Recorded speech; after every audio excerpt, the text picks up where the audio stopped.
Hi students, today we are going to see History Unit 2, the Mughal Empires. We are going to see about Mughal Empires. முகலாயருடைய சாம்ராஜ்யம் பேரரசை பற்றி தான் இந்த லெசனில் நம்ம பார்க்க போகிறோம். In this lesson, the learning objectives are to trace the foundation and establishment of Mughal Empire in India, to acquire to ourselves with the career and achievements of 6 great Mughal kings, to understand the administrative and religious policies of the Mughal rulers, to gain knowledge about the cultural contributions of Mughals.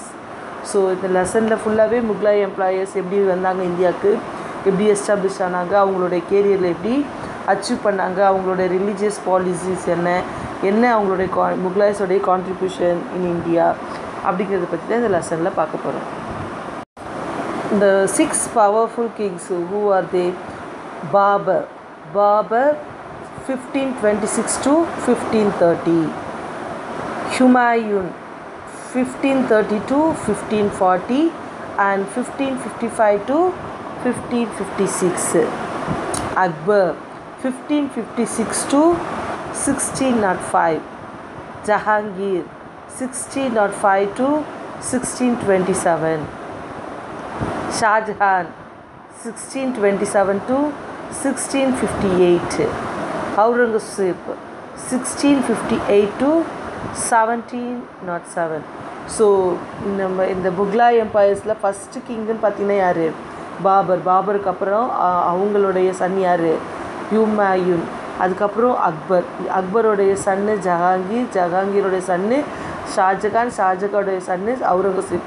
இவங்களுடைய ஆட்சி காலத்தில் தான் என்னது Mughlai empires establish ஆனாங்க. எப்படி இவங்க அடுத்தடுத்து வந்தாங்க, ஆட்சி பண்ணாங்கன்றத பற்றி இந்த லெசனில் ஃபுல்லாக டீட்டெயிலாக பார்க்கலாம். Introductions. A new empire began in India with the arrival of the Mughal king Babur, except for the brief region of Shah of Sood dynasty. The Mughal ruler latest from AD 1526 to 1707. These were the year when the fame of the great Mughals of India spread all over Asia and Europe. After 6 great Mughal empires, the empire became to disintegrity. So என்ன சொல்கிறாங்கன்னா 1526, அதாவது 1526 to 1706, 1707 வருஷம் வரைக்கும் என்ன பண்ணாங்க? முகலாய்ஸோடைய கண்ட்ரோலில் தான் central Asia, European கண்ட்ரிஸ்லாம் இருந்துச்சு. ஸோ ஏஷியானும் போது அதுலேயே நம்ம என்ன ஆயிடும், இந்தியாவும் அது உள்ளே வந்துடுறோம். ஸோ இவங்களுடைய பவர்ஃபுல் எம்பையர்ஸில் தான் அந்த ஆட்சி காலம் போயிட்டு இருந்துச்சு. அதுக்கப்புறம் முகலாய்ஸோடைய மெயினாக 6 கிங்ஸு அவங்க தான் அக்பர் டு அவுரங்கசீப் அது வரைக்கும் இருக்கிற கிங்ஸால் தானே நாங்கள் இந்த எம்பையர் டெவலப்ட் ஆச்சு. அதுக்கப்புறமேட்டு அவங்க என்ன ஆகிட்டாங்க? தோற்கடிக்கப்பட்டாங்க, அவங்க காணாமல் போயிட்டாங்க. அப்படிங்கிறது தான் இந்த லெசனோட இன்ட்ரடக்ஷனில் சொல்கிறாங்க. Next, first the Babur 1526 to 1530, ancestry and his early career. Zahiruddin Muhammad Babur, popularly known as Babur. Zahiruddin Muhammad Babur, popularly known as Babur, was the founder of the Mughal Empire in India. The term Mughal can be traced to Babur's ancestors. Babur was the great grandson of Timur on his father's side. On his mother's side, his grandfather was the Humayun Khan of Tashkent, who was known as the என்ன சொல்கிறாங்கன்னா சஹருதீன் முகமது பாபர் தான் என்னது பாபருடைய full name. அவர் தான் நம்ம ஷார்ட்டாக பாபர் சொல்கிறோம். இவர் தான் முத இந்தியாவில் அவர் எஸ்டாப்ளிஷ் பண்ணார். முகலாய்ஸோடைய எம்பையர்ஸ் முத இந்தியாவுக்கு கொண்டு வந்தவர் யார்? பாபர் அப்படி சொல்கிறாங்க. பாபரோட அவங்க அப்பா சைடில் அவர் திமூர் அப்படிங்கிற ஒரு இனத்தை சார்ந்தவர். அவங்க அம்மா சைடு யூனியோஸ் கான் அப்படிங்கிற தாஸ்கண்ட் அப்படிங்கிற ஒரு இனத்தை சார்ந்தவர். who was known as the great Khan of the Mongols and the 13th in the direct line of descent of Chinggis Khan. Babur was born on 14th February 1483. He was named Zahiruddin, Defier of Faith, Muhammad. He inherited Fargana, a small kingdom in Central Asia, when he was 12 years old, but he was soon driven out from there under Uzbeks. After 10 years of adversity, Babur established himself as the ruler of the Kabul. So என்னாச்சுன்னா பாபர் வந்து என்னது 12 இயர்ஸாக இருக்கும்போது என்ன பண்ணிட்டாரு, ஆட்சியை அவருக்கு கண்ட்ரோலுக்கு வந்துச்சு. ஆனால் அவர் கொஞ்சம் சின்ன பையனாக இருந்ததால் அந்த பொறுப்பை வந்து யார் எடுத்துக்கிட்டா, உஸ்பெக் அப்படிங்கிற இவர் எடுத்துக்கிட்டார். அதுக்கப்புறம் 10 இயர்ஸ் கழிச்சு என்ன பண்ணிட்டார், பாபருடைய கண்ட்ரோலுக்கே அந்த ரூலர் வந்துருச்சு அப்படின்னு சொல்கிறாங்க. ஸோ பாபருடைய நேமுடைய இந்த ஜஹூருதீன் அப்படின்னா என்னென்னா டிஃபைடர் ஆஃப் ஃபெய்த் அப்படிங்கிறது அதோட மீனிங் அப்படிங்கிறாங்க. Foundation of the Mughal empires.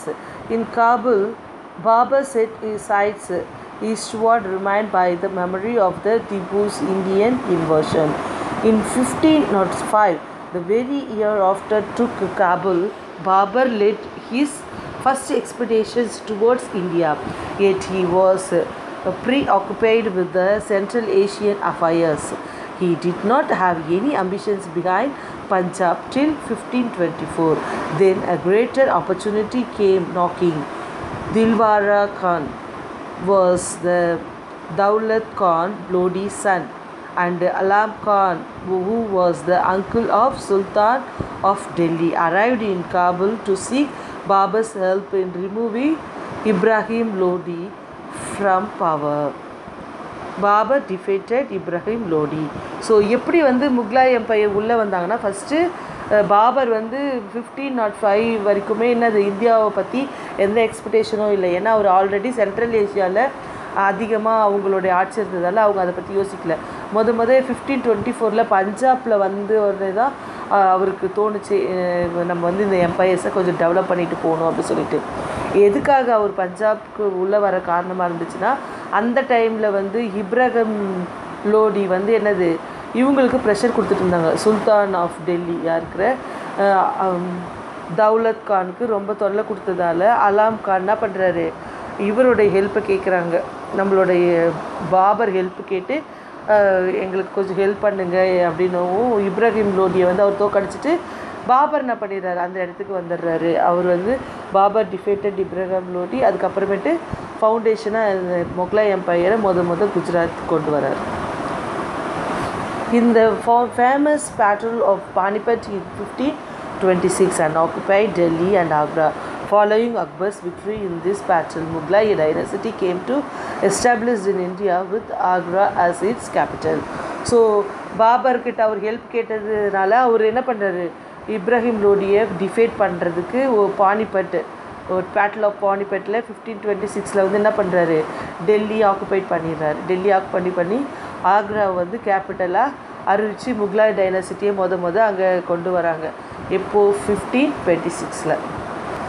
Next, Babur's military conquests. Babur defeated Rana Sangha and his allies at Kanwar in 1527. He won the war against the chief of Chandri in 1526 and prevailed over the Afghan chief of Bengal and Bihar in 1529. Babur died in 1530 before he could consolidate his victories. Babur was the scholar in Turkish and Persian language. He recorded his impressions and about Hindustan in its animals, plants and trees, flowers and fruits in his autobiography Turkush-i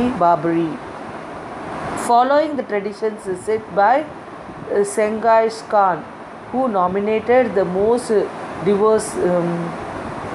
deserving among his sons as his heir. Babur chose his favorite son, elder son Humayun as his heir. So Babur என்ன பண்ணுறாரு, 1530 வந்து இறந்து போயிடுறாரு. அதுக்கப்புறம் அவருடைய சன்னு ஹுமாயூன் வராரு. And according his brothers Kamran, Hildal and Askari got a preference each. Yet each of the brothers aspired for the throne of Delhi. Humayun also had other rival, and notable among them was the Afghan Sher Shah, the ruler of Bihar and Bengal. Sher Shah defeated Humayun at Sassas 1539, and again the Kanach 1540. Humayun defeated and overthrown, had to flee to Iran with the help of the Persian ruler Shah Tahmasp of the Safavid dynasty. Humayun succeeded in recapturing Delhi in 1555, but he died in 1556 when he fell down the stair of his library in Delhi. So என்ன சொல்கிறாங்கன்னா, இந்த ஹுமாயூன் வந்து என்ன பண்ணுறாரு, நடுவில் 1539 வந்து அவரை வந்து டிஃபைட் பண்ணிடுறாங்க. யார், ஷர் ஷா சூர் அவங்க வந்து டிஃபைட் பண்ண பிற்பாடு அவருக்கு வந்து என்ன பண்ணுறாரு, திருப்பியும் 1555 திருப்பியும் அவர் வந்து சண்டை போட்டு அதில் சக்சீட் ஆகி ரீகேப்சர் ஆகுறாரு. 1555 56 1 இயர்லேயே அவருக்கு என்ன ஆயிடுது, டெல்லியில் அவர் ஸ்டேர் கேஸ்லேருந்து கீழே விழுந்தது, படிக்கட்டிலேருந்து லைப்ரரி படிக்கட்டிலேருந்து விழுந்ததால் அவர் இறந்துடுறாரு. உடம்பு சரியில்லாமல் இறந்து போயிடுறாரு. அவருடைய டூம் தான் இப்போ டெல்லியில் இருக்குது அப்படின்னு சொல்லுவாங்க. டூம்னா அவருடைய கல்லறை வந்து ஹுமாயூன் கல்லறை இந்த ஃபோட்டோவில் இருக்குது பார்த்தீங்கன்னா, இந்த பிக்சரில் இருக்குது, அதுதான். ஸோ முக்லாய்ஸோடைய அந்த பெஸ்ட்டு அப்படின்னு பார்த்தீங்கனாலே அவரோட டூம்ஸே எப்படி இருக்கும், ரொம்ப பிரம்மாண்டமாக இருக்கும். த sure Shah 1540 to 1545. Sher Shah was the son of the Afghan noble Hasan Suri, ruler of the Sasaram in Bihar. After overthrowing Humayun, Sher Shah started the ruler of the Sur dynasty at Agra. During his brief regime, he built an empire stretching from Bengal to the Indus, including Kashmir. He also introduced an efficient land revenue system. He built many roads and standardized coins, weights and the measures. So sure Shah அந்த குறிப்பிட்ட அந்த 5 இயர்ஸில் வந்து நல்லா தான் அவருடைய இது பண்ணாங்க. அவர் வந்து என்ன சூர் டைனசிட்டி, ஸோ அதை வந்து ஆக்ராவில் எக்ஸ்போஸ் பண்ணணும்னு நினச்சாரு. இன்னும் கேட்டால் பெங்கால்லேருந்து இந்துஸ் டு காஷ்மீர் வரைக்குமே அவங்களுடைய இதை அந்த 5 இயர்ஸ்லேயே அவர் எக்ஸ்டாப்ளிஷ் பண்ண. ஏன்னா அவங்களுடைய இது வந்து ரொம்ப நல்லா இருந்துச்சு, ரெவென்யூ சிஸ்டமு. அதுக்கப்புறம் அவங்க பீரியடில் இந்த காயின்ஸு, நல்ல பில்டிங், ரோடு பண்ணுறது, அந்த வெயிட்டு, வேவிங் மிஷின்ஸு, மெஷர்மெண்ட்ஸு அதெல்லாம் வந்து இன்ட்ரடியூஸ் பண்ணி நடைமுறைக்கு கொண்டு வந்தாங்க. அதுதான் வந்து ஷர் ஷா பீரியடில் நடந்த விஷயங்கள். Next the Akbar 1556 to 1605. Accession to throne. After the death of the Humayun in 1556, his 14-year-old son Akbar was crowned the king. Humayun's gender Bairam Khan became the regent and the ruler on behalf of Akbar, as the latter was a minor. So என்னது, அக்பர் வந்து யாருடைய, ஹுமாயூனுடைய இப்போ சன்னு.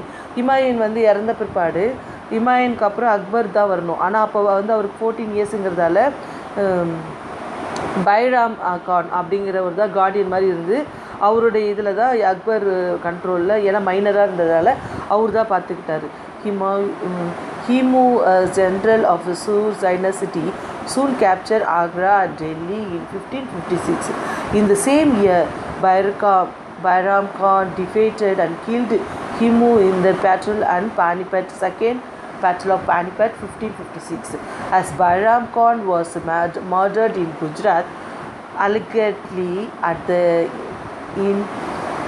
instance of Akbar, who could not tolerate his dominate in day-to-day governance of the kingdom. Akbar assumed full control of the government. Akbar brought most of the Indian under his control through conquest and alliances. So ஹீமுக்கு அப்புறம் யார் வந்தது? பைராம் தான் வந்து அக்பருடைய கண்ட்ரோலராக வந்து இருந்தார். ஆனால் பைராமுடைய இது வந்து பிடிக்காததுனால அப்போ என்ன செகண்ட் பேனிபெட்டில் வந்து அவர் என்ன பண்ணிடுறாங்க, டிஃபேட் பண்ணி ரொம்ப கொடுமைப்படுத்தி டாலரேட் பண்ணி அவரை கொண்டுடுறாங்க. அவர் இறந்த பிற்பாடு அக்பர் வந்து டேக் ஓவர் பண்ணிடுறாரு. அவர் வந்த பிற்பாடு தான் இது வந்து ரொம்ப ஸ்ட்ராங்காக முகலாய் எம்பையர்ஸை எல்லா இடத்துக்கும் நிறையா சண்டை போட்டு வெற்றிகள் அடைஞ்சிட்டு வந்தார். பக்கத்து நாடுகள் எல்லாரையும் என்ன பண்ணார், கொண்டு வந்து அவருடைய வெற்றியை கொண்டு வந்தார். அவருடைய கண்ட்ரோலுக்கு எல்லா நாட்டில் இருக்க எல்லா பிளேசஸையும் அவருடைய கண்ட்ரோலுக்கு கொண்டு வந்தாங்க. இப்போது இந்த இந்தியா மேப் இருக்குது இல்லைங்களா, இந்த மேப்பு பார்த்தாலே நமக்கு தெரிஞ்சிடும். இந்த பிங்க்கில் ஷேடோவாக இருக்கிற இதெல்லாமே என்னது, முகலாய் எம்பையர்ஸ் அண்டர் அக்பர் பீரியடில் எந்தெந்த இது நீங்கள் பார்த்தீங்கன்னா கிட்டத்தட்ட நார்த் இந்தியா ஃபுல்லாகவே வந்து என்னது இவங்க கண்ட்ரோலில் போயிடுச்சு, முகலாய் கண்ட்ரோலில் போயிடுச்சு. ஸோ குஜராத், அஜ்மீர், கான்கஹார், காம்புல், காஷ்மீர், லாகூர், முல்தான், பானிபட், டெல்லி, ஆக்ரா, லக்னோ, அலகாபாத், மால்வா, கந்தஷ், பீகார், பாட்னா, பெங்கால், ஒடிசா, இது எல்லாமே அக்பருடைய டைனாசிட்டி, அதாவது முகலாய் எம்பையருடைய கண்ட்ரோலில் போயிடுச்சு. Next, the conquest of women ruler. Akbar conquered Malwa and parts of the central India. His defeat of Rani Durgavati, ruler in the central provinces, is not appreciated since the brave Rani did him no harm. Yet, urged by his ambitions to build an empire, Akbar had no considerations for the good nature of the ruler. Similarly, another woman ruler Akbar had to comfort in South India was the famous Rani Chandan Bibi, a regent of the Ahmednagar. The fight his woman put up impressed the Mughal army so much that they gave her favorable terms of peace. So Rani Durgavati தான் வந்து என்னது south சைடில் வந்து அக்பர் இது பண்ணும்போது அப்போ ராணி துர்கா தேவியோடைய அந்த behaviour, அவங்க எப்படி ரொம்ப தைரியமாக சண்டை போட்டது, ஒரு லேடியாக இருந்து பண்ணுறது பார்த்து அவர் வந்து இம்ப்ரெஸ் ஆகுறாரு. அப்புறம் அதே மாதிரி முகலாய்ஸ் ஃபேவரபுளாக இருப்பாங்க அப்படி சொல்லிட்டு அவங்களுக்கும் ஃபேவரபுளாக நம்ம பண்ணிட்டோன்னா ரெண்டு பேருமே சேர்ந்து சவுத் இந்தியாவில் ஃபேமஸ் ஆகலாம் அப்படின்னு யோசிச்சு என்ன பண்ணுறாரு, உமனாக இருக்கிறதால அவங்களுக்கு கொடுக்கலாம் இந்த இதுன்னு சொல்கிறாங்க. Battle of Haldighati. Akbar defeated Rana Udaya Singh of Mewar and captured the fort of Chittoor in 1568 and then Ranthambore in 1569. In 1576, he won over Uday Singh's son Rana Pratap at the Battle of the Handligati.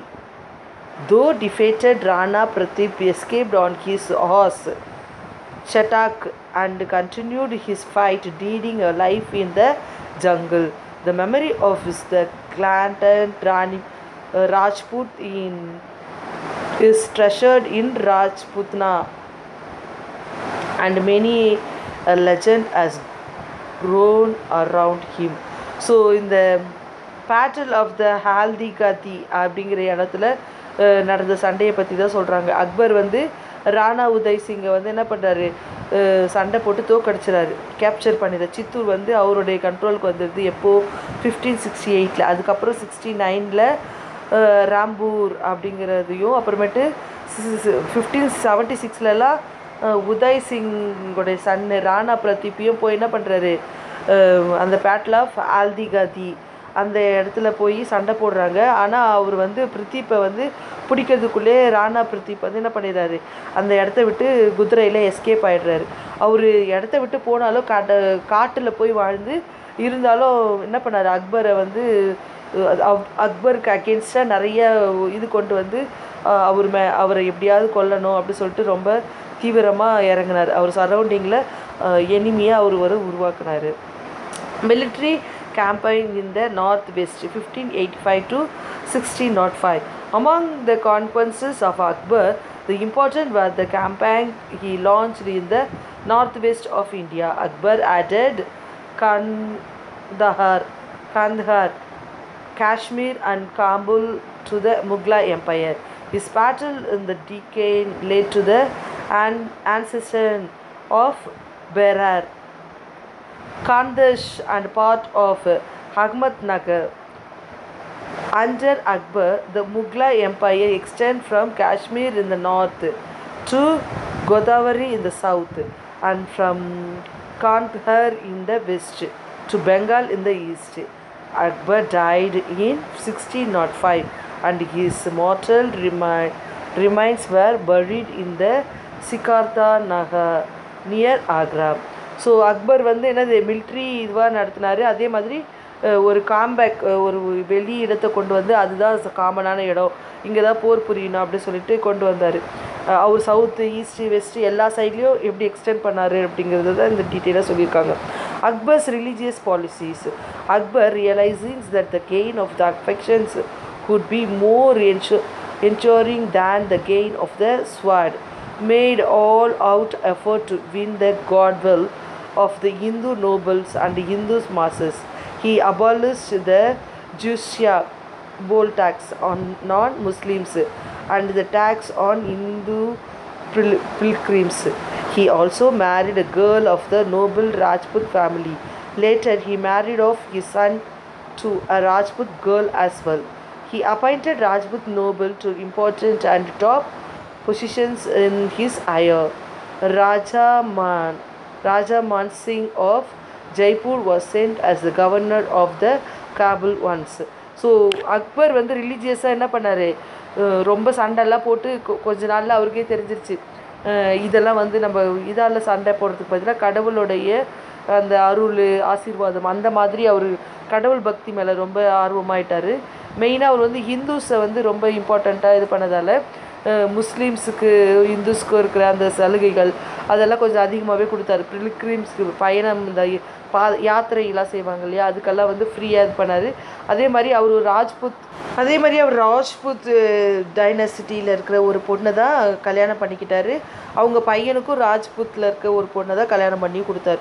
So ராஜ்புத்தில் இருக்கிறவங்களுக்கும் என்ன பண்ணார், நல்ல ஒரு வேலைகளை government வேலை அந்த மாதிரி கொடுத்தாங்க.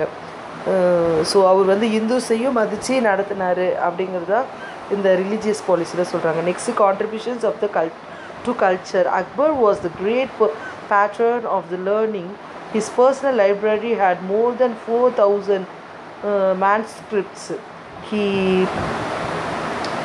patronized scholar of all beliefs and all shadows of opinions. He extended his benevolence to authors such as Abdul Fazl, Abdul Faizi and Abdur Rahim Khan High Khan. The great storyteller Birbal, competent officials like Raja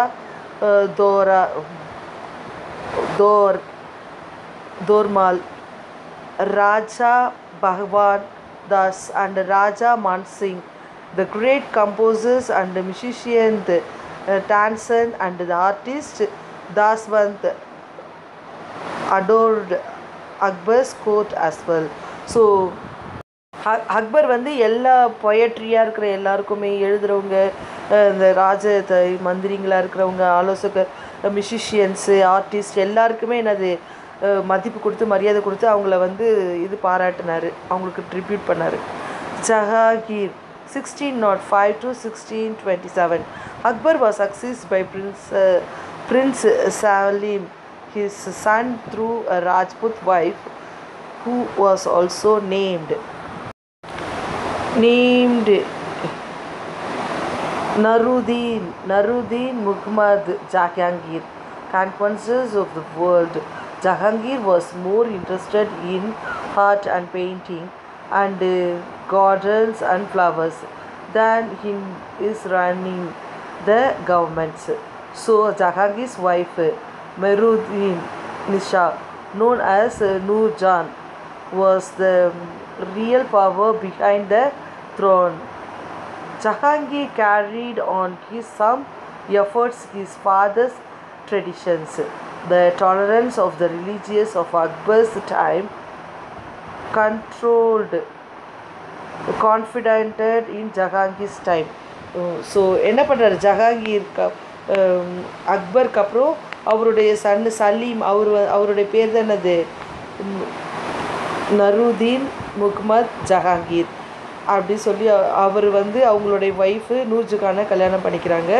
அவங்க இவருக்கு ரொம்ப சப்போர்ட்டிவாக இருந்தாங்க. அவங்க அப்பாவுடைய artist மற்ற எல்லா கலைத்திறனையும் இவர் ரொம்ப வளர்த்துக்க ஆசைப்பட்டார்.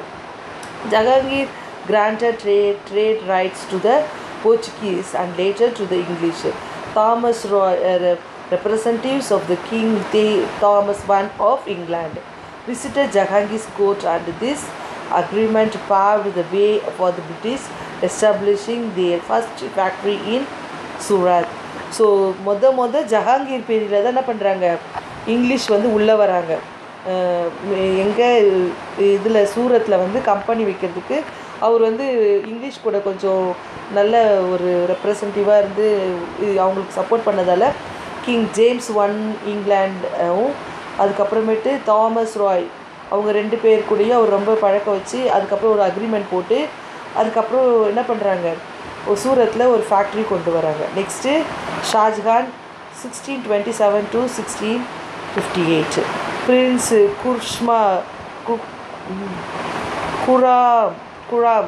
Prince Khurram, after a struggle of power, succeeds Jahangir as Shah Jahan, king of the world. Shah Jahan ruled for 30 years. So Shah Jahan 1627 to 1658 கிட்டத்தட்ட 30 இயர்ஸ் என்ன பண்ணியிருக்காரு, ரூல் பண்ணியிருக்காரு. அவரும் ரொம்ப பெருமைக்குரிய நிறைய விஷயங்களை செஞ்சுருக்காரு. He led a campaign side against Ahmednagar and Anson's it in 1632. Bijpur and the Golconda were also conquered later. Some Maratha warriors, notably Shahjaj Bunashal, Shivaji's father, entered the services of the Deccan kingdoms and tried bands of Maratha soldiers to fight against the Mughlais. So there was a sustained resistance in the Deccan to the Mughlais from the Marathas too. Shah Jahan was intolerant towards the religious than Islam. In his region came the climax of Mughlai splendors, which is detailed in the next part of this lesson. So என்ன சொல்கிறாங்கன்னா, ஜஹாங் இவர் வந்த பிற்பாடு என்ன ஆயிடுச்சு, ஷாஜகான் திருப்பியும் அவங்க அப்பா அக்பர் அவங்களாம் இருக்கும்போது இந்துஸை கொஞ்சம் இது பண்ணாங்க இல்லையா, இவர் இஸ்லாமியஸ்க்கு தான் இம்பார்ட்டன்ஸ் கொடுக்க ஆரம்பித்தார். மராத்த சோல்ஜர்ஸை கூட அகேன்ஸ்டாக போரிட ஆரம்பித்தார். ஏன்னா முக்லாய்ஸ் தான் இம்பார்ட்டண்ட்டாக வரணும்னு சொல்லிட்டு. அதுக்கப்புறமேட்டு இவருடைய பீரியடுக்கு அப்புறம் ஷாஜகானுக்கு அப்புறம் Aurangzeb 1658 to 1707. Aurangzeb, the last of the great Mughlai, started off his region from impressing his old father. He assumed the title Alamgir, the conqueror of the world. He reigned for 48 years. He was no lover of art like his grandfather Jahangir and architecture like his father Shah Jahan. So இவர் ரொம்ப ரொம்ப டிஃப்ரெண்ட்டாக இருக்கார். யார், Aurangzeb.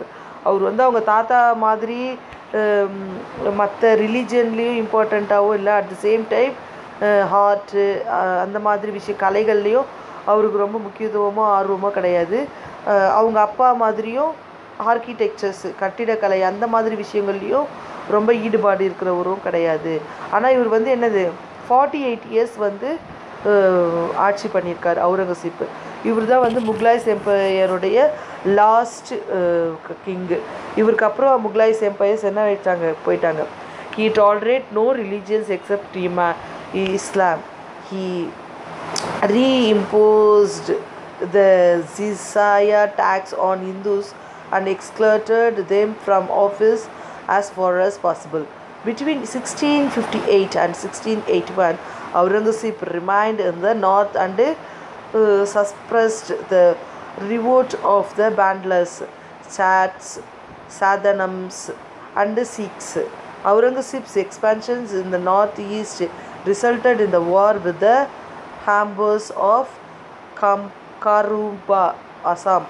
The kingdom came under repeated attacks of the Mughlais, but it could not be subdued totally. So என்ன ஆகுதுன்னா, இவர் ரொம்ப இஸ்லாமியத்தை தான் ரொம்ப இம்பார்ட்டன்ட் கொடுத்தாரு. இந்துஸுங்கெல்லாம் வந்து கொலை செய்கிறது, அவங்கள எந்த அளவுக்கு கொடுமைப்படுத்த முடியுமோ அது மாதிரிலாம் பண்ணதால் யாருக்குமே அவுரங்கசீப்போடைய இந்த ட்ரீட்மெண்ட் இந்த இது பிடிக்காததால் நிறைய எல்லா மக்களும் அவருக்கு விரோதமாக நிறைய கிளர்ச்சிகளாக ஏற்பட்டுச்சு. அவருக்கு ஆப்போசிட்டாக நிறைய பேர் செயல்பட்டாங்க. அதனாலே கொஞ்சம் அவருடைய இது பவர் வந்து குறைஞ்சிருச்சு. அவுரங்கசீப்ஸ் எம்பையர்ஸ் அவருடைய பீரியட்லலாம், அவுரங்கசீப்ஸ் பீரியடில் பார்த்திங்கன்னா இங்கேயே தெரியும். அது ஃபஸ்ட்டு நம்ம இவரது பார்க்கும்போது, அக்பர்து பார்க்கும்போது, பாபர் அக்பர்துலாம் பார்க்கும்போது நார்த் இந்தியா தான் இருந்துச்சு. பாருங்கள், சவுத் இந்தியாவிலே பாதி தாஞ்சூர், செஞ்சி, வேலூர், பாலேங்கர், கொச்சின், காலிக்கட், கோவா, பிஜ்பூர், புர்னாதர், அகமத்நகர், ஹரிஷ்கார், குஜராத், அலகாபாத், கோல்பனா எல்லாமே என்னது அவங்க கண்ட்ரோலுக்கு போயிடுச்சு. இந்த அளவுக்கு அவங்க ஸ்ப்ரெட் ஆகி வந்துட்டாங்க அவுரங்கசீப்ஸ் பீரியடில். ஸோ ஸ்டூடெண்ட்ஸ், உங்களுக்கு இந்த 6 கிங்ஸ் யார்? ஃபஸ்ட்டு யார்? பாபர், அப்புறம் ஹுமாயூன், அக்பர், ஜஹாங்கீர், ஷாஜகான், அவுரங்கசீப். இவங்க பீரியட்லாம் என்ன, யார், இவங்களுக்கு அப்புறம் அவங்க என்னென்னலாம் கொண்டு வந்தாங்க அப்படிங்கிறது தான் இந்த லெசன் ஃபுல்லாக நம்ம பார்த்தோம். ஸோ இவங்க இந்த 6 கிங்ஸோடைய ஆட்சி முறை அவங்க எக்ஸ்பாண்ட் பண்ண அந்த இதுதான் வந்து என்ன சொல்கிறோம், முகலாய் எம்பையர்ஸ். இப்படி தான் வந்து முகலாய் எம்பையர்ஸ் வந்து ஸ்ப்ரெட் ஆனாங்க இந்தியாவில் அப்படிங்கிறத தான் இந்த லெசனில் நம்ம பார்த்தோம். So let us see the summary of this lesson. Summary. Babur founded the Mughal empires in 1526 after defeating Ibrahim Lodi in the Battle of Panipat. 1526. Humayun's unsettled conditions and Sher-Shah's victory over him in the Battle of Kannauj. Sher-Shah's efficient land revenue administrations and the introductions of coin system and standardized weights and measures are dealt with in this chapter. So அக்பருடைய foundation எப்போ வந்துச்சு? லோதியை வந்து இப்ராஹிம் லோதியை வந்து டிஃபேட் பண்ணி அவர் Panipat battle win பண்ண பிற்பாடு 1526 வந்துச்சு. அதுக்கப்புறம் சர்ஷா வந்து உள்ளே வந்தாங்க. அவங்களுடைய அட்மினிஸ்ட்ரேட்டிவும் ரொம்ப நல்லா இருந்ததால் அவங்களும் வந்து அந்த இந்த இதில் பேசப்பட்டாங்க. Next, Humayun's retrieved of the Mughal empires and his untimely death, leading to the accession of his son Akbar with Bairam Khan as the regent. The defeating Himu, the great general of Sur dynasty, is the Battle of the Panipat 1556 as described. So இந்த ஹுமாயூன் வந்து என்ன பண்ணுறாரு, திடீர்னு எதிர்பார்க்காம அவர் இறந்ததால் அவருடைய Sun Akbar வந்து சின்ன பையனாக இருக்கிறதால பைராம கான் தான் என்ன பண்ணுறாரு, அதை ஆட்சி எடுத்து நடத்துகிறாருன்னு நம்ம பார்த்தோம் இல்லையா.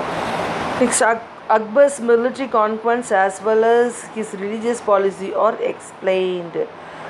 Jahangir's disinterested in state governance leading to dominance of his wife Nurjahan in the Mughal court is elaborated upon. Shah Jahan extended Mughal rule in the decade and the resulted conflict with the Marathas are analyzed. Aurangzeb's conquests helped to expand the Mughal Empire, but his policies against Rajput, Marathas and Sikhs provoked resistance from them, paving the way for its downfall. Mughal administrations held by the empire, who in turn was assisted by the various officials, is described Akbar's Mansabdari system and the land revenue policy formulated by Raja Tormal. According to the Zabti system or examine Mughlai's contributions to the culture, notably to art and architecture and the highlighted. So Mughlai's contribution ரொம்ப அதிகம் மெயினாக culture and architectureல. So here we completed the lesson children. Study well. Thank you.